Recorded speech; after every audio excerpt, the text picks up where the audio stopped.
Good evening class. Today we will see difference between distance and displacement. Okay, our first point is definition.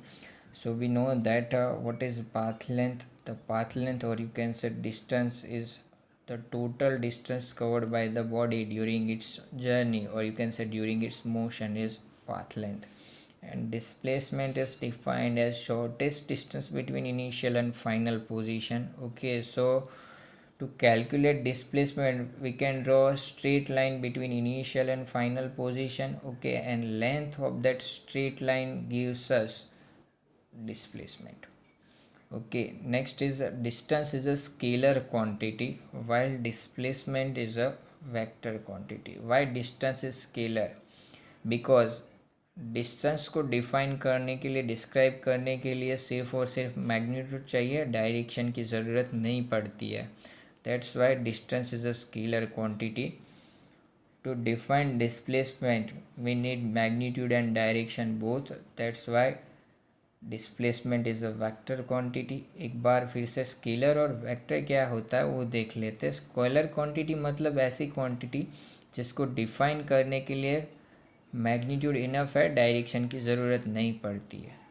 Vector quantity मतलब ऐसी quantity जिसको describe करने के लिए magnitude और direction दोनों की ही ज़रूरत होती है. ठीक है, ऐसी क्वांटिटी को वेक्टर क्वांटिटी बोलते हैं. तो यहाँ पे डिस्टेंस को डिफाइन करने के लिए मैग्नीट्यूड इनफ है, डायरेक्शन की ज़रूरत नहीं है. That's why distance is a scalar. But to define displacement magnitude and direction, magnitude और डायरेक्शन दोनों की ज़रूरत है. It is the reason why displacement is a vector quantity.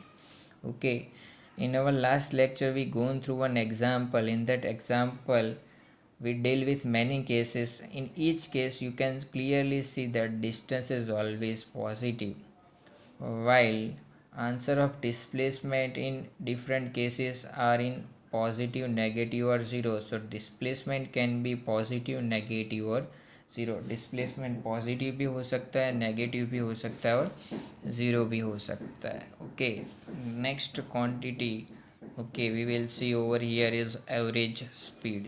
Okay, so average speed क्या होता है? Speed is nothing but ratio of path length to time interval. Once again it is ratio of path length to time interval during which motion occurs. मतलब जितने time के लिए motion हुआ उतना time ही आपको कंसीडर करना है. ठीक है.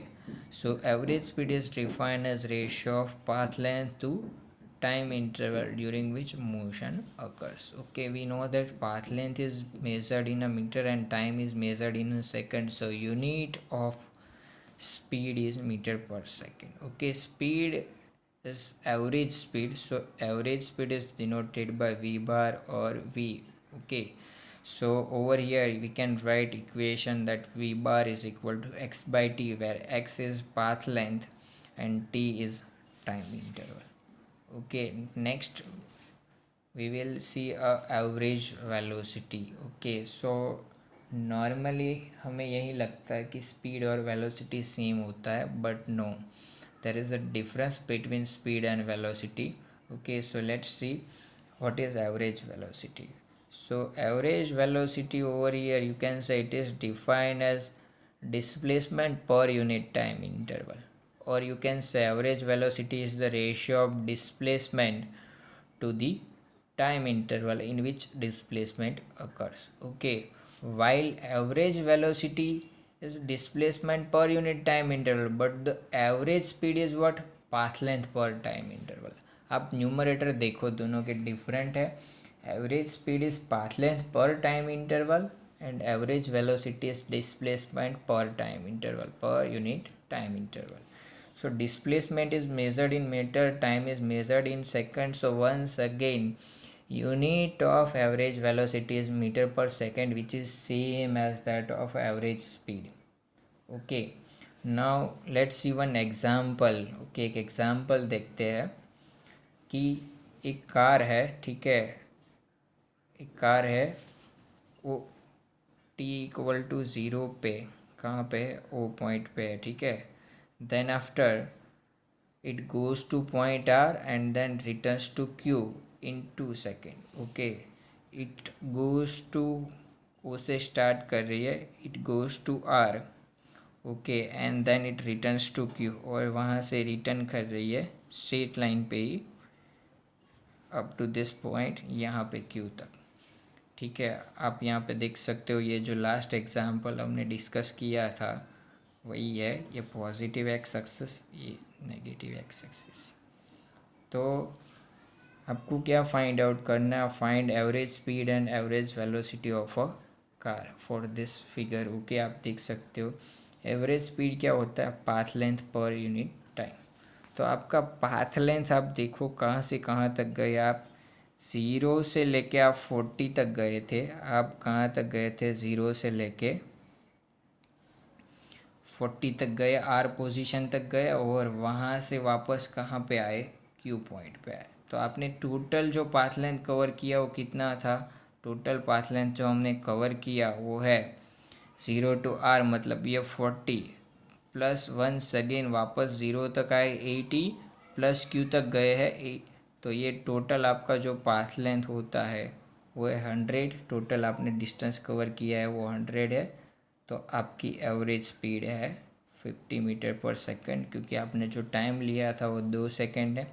तो 100/2, so our speed becomes 50 metre per second. Okay, next यही पोर्शन के लिए, यही जर्नी के लिए एवरेज वेलोसिटी गिनते हैं। तो एवरेज वेलोसिटी क्या होता है, distance per unit time that is speed, and displacement per unit time that is velocity. So displacement क्या होता है, final position minus initial position. तो आप देखो आपकी फाइनल पोजीशन क्यू है, इनिशियल पोजीशन आपकी है ओ। ठीक है, तो आप यहाँ से डिस्प्लेसमेंट गिनोगे तो आपका डिस्प्लेसमेंट होगा final position -20 minus initial position. So our displacement is -20 metre. Okay, and time taken for it is 2 second. So यहाँ पे आप देख सकते हो कि आपकी एवरेज वेलोसिटी जो मिलती है वो है -10 metre per second. Okay, I hope this example is clear for all of you. Okay, once again example repeat कर देते हैं। ठीक है, car is moving from O to R and then return backs to Q. Okay, in 2 seconds. So we want to calculate average speed and average velocity. So O to R जा रही है और R से Q return back हो रही है। तो आप टोटल डिस्टेंस जो कवर किया है आप वो देखो, ये जो टोटल डिस्टेंस है, ठीक है, वो कितना हो गया, 100 metre. Okay, from figure, so path length is 100 metre and time is 2 seconds, so answer is 50 metre per second. Average velocity is displacement per unit time. Displacement is final position minus initial position. Final position is q, which is at -20 meter. Initial position is o, which is at 0 meter. So our displacement is -20 meter and time is 2 seconds. So -20/2. So over here it is -10 meter per second. So I hope average speed and average velocity, this concept is clear for all of you guys. Okay, so next we will see another example. Okay, this example is not for speed and velocity. This example is to understand distance and displacement. Okay, a particle moves along the circumference of circle of radius r. Okay, particle ये circumference पे move हो रहा है जिसकी radius कितनी है, are है। ठीक है, it starts from O. Okay, particle starts from A, यहाँ से स्टार्ट कर रहा है, ए पॉइंट से starts from A and moves in anti clockwise direction. Okay, it moves in anti clockwise direction. Okay, ये क्लॉकवाइज डायरेक्शन होती है, but जो पार्टिकल है वो एंटी क्लॉकवाइज जा रहा है, ऐसे मूव कर रहा है। Okay, calculate distance and displacement for each of the following cases. ठीक है, आपको ये जितने भी केस दिए सबके लिए डिस्टेंस और डिस्प्लेसमेंट कैलकुलेट करना है। ठीक है, तो आपका फर्स्ट पोर्शन है फ्रॉम ए टू बी, मतलब पार्टिकल जब ए टू बी जा रहा है, ए से कहाँ पे जा रहा है, बी तक। तो आपको ए टू बी जर्नी में आपको उसका डिस्टेंस और डिस्प्लेसमेंट कैलकुलेट करना है। नेक्स्ट केस है from A to C, then after ये हो गया आपका A to C, next is A to D. तो यहाँ से पार्टिकल यहाँ पे आ रहा है and for one complete revolution, तो आपका कंप्लीट रिवॉल्यूशन मतलब ए से एंटी क्लॉकवाइज मूव हो रहा है अलोंग सर्कमफरेंस ऑफ सर्कल और वापस ए पे आ रहा है। तो ये चारों केस के लिए आपको डिस्टेंस और डिस्प्लेसमेंट कैलकुलेट करना है, ठीक है। तो फर्स्ट केस है आपका from A to B. So A to B case में हम लोग पाथ लेंथ देखते हैं। बिफोर इट आपको पता है सर्कल का जो टोटल सरकमफरेंस होता है, टोटल सरकमफरेंस जो है सर्कल का वो कितना होता है, 2πr होता है। टोटल सरकमफरेंस जो है मतलब पूरा ये वो आप पढ़ के आओ 10th में, ठीक है। वो पूरा कितना होता है, 2πr होता है। तो हम लोग ए टू बी जर्नी की बात करते हैं, ए टू बी। तो आप फिगर के ऊपर से क्लियरली देख सकते हो कि A B part is 1/4 part of this circumference. ये जो ए बी पार्ट है वो 1/4 ऑफ टोटल सरकमफरेंस है। So you can say 1/4 of circumference, that is 2πr. So our path length is a πr/2. Once again ये a to b part है वो 1/4 part है पूरे सर्कल का। आप देखो पूरे सरकमफरेंस का 1/4 पार्ट है। तो आपकी path length A to B move हो रहा है, तो ये पाथ लेंथ कितना हुआ, ये जो टोटल डिस्टेंस है ए टू बी वो हो गया आपका 1/4 of circumference. So it will becomes πr/2. Okay, now A to B में आपको डिस्प्लेसमेंट फाइंड आउट करना है। तो हमने देखा था displacement is nothing but a shortest path between A and B.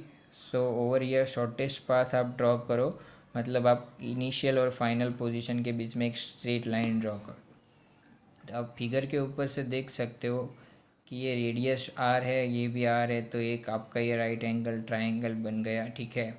आपको एडजेसेंट और अपोजिट पता है, आपको हाइपो फाइंड आउट करना है। तो according to Pythagoras theorem A B equal to क्या होगा, √r² + r²। So it will becomes after simplification √2r। Okay, so ये जो आपका डिस्टेंस हो गया वो है √2r and it is shortest distance. So our path length is √2r। Okay, then after our second case is from A to C, ठीक है। तो ए टू सी चले जाते हैं, ए से लेके सी तक। अब पार्टिकल यहाँ से स्टार्ट कर रहा है और सी तक आ रहा है, ठीक है। तो पाथ लेंथ कैलकुलेट करने के लिए आप ए टू सी वाला जो सरकमफरेंस है वो देखो, it is half of total circumference. ये 50% पार्ट हो गया ए टू सी, मतलब पूरे सर्कल का जो सरकमफरेंस है उसका कितना हो गया, हाफ हो गया ए टू सी। तो आप बोल सकते हो half of 2πr। So our path length is πr। Okay, then after displacement calculate करना है ए से सी तक का। तो displacement is a straight line between initial and final position. तो आपकी ए से सी तक की स्ट्रेट लाइन ये वाली है, ये आपकी रेडियस आर है। तो आई होप ये भी आर ही होगा, रेडियस ही है, ठीक है। ये आपका सेंटर है सर्कल का। तो आप देख सकते हो कि आपकी डिस्प्लेसमेंट है वो कितना होगा, 2r। तो हो गया ये डिस्प्लेसमेंट आपका in A to C which is 2r। Okay, next is from A to D and then after for one complete revolution. तो नेक्स्ट केस देते ए टू डी, मतलब ये वाला पोर्शन देखना है ए से लेके डी तक का। तो आप देखो ये सर्कल पूरा 4th पार्ट में डिवाइड है, 4 पार्ट में डिवाइड है। तो ए टू डी वाला जितना ए टू डी जो पोर्शन है वो आपका हो गया 3/4 पार्ट ही, ठीक है। ये आपका 3/4 पार्ट बन गया ए टू डी तक का, यहाँ तक का, ठीक है। 3/4 पार्ट हो गया सरकमफरेंस का। तो आपकी पाथ लेंथ आप लिख सकते हो कि path length is 3/4 part of circumference. So after simplification our path length is 3/2πr। Okay, same आपको डिस्प्लेसमेंट कैलकुलेट करना है। तो आगे जैसे हमने ए टू बी में डिस्प्लेसमेंट कैलकुलेट किया था, ठीक है, ऐसे ही सेम डिस्प्लेसमेंट कैलकुलेट कर सकते हैं। ये भी आर होगा, ये भी आपका आर है, ठीक है, तो ये हो गया शॉर्टेस्ट पाथ। अब क्लियर के ऊपर से क्लियरली बोल सकते हो कि अगर ये रूट टू आर है तो ये भी रूट टू आर होगा। अदरवाइज़ आप पाइथागोरस थ्योरम से कैलकुलेट कर सकते हो। आपके पास एडजेसेंट है, ठीक है, अपोजिट है, तो आपका हाइपोटेनियस जो होगा वो रूट टू आर होगा। तो this straight line okay over here in this journey A to D means initial and final position के बीच में वो है कि आपकी डिस्प्लेसमेंट। तो यहाँ पे आपका डिस्प्लेसमेंट हो गया root two R. Okay, then after for one complete revolution, एक कंप्लीट रिवॉल्यूशन मतलब टोटल सरकमफरेंस हो गया, ठीक है, तो आपका पाथ लेंथ हो गया 2 पाई आर। और डिस्प्लेसमेंट आप देखो, डिस्प्लेसमेंट का जो फॉर्मूला होता है वो फाइनल माइनस इनिशियल होता है। तो इनिशियल और फाइनल पोजीशन दोनों सेम है, ठीक है, दोनों ही क्या है, सेम है। तो आपका डिस्प्लेसमेंट क्या हो गया, ज़ीरो। फाइनल माइनस इनिशियल करोगे तो आपका डिस्प्लेसमेंट है zero. I hope now distance and displacement is clear for all of you guys. Okay, so I hope all of you guys are at your home. Stay safe, stay home. Okay.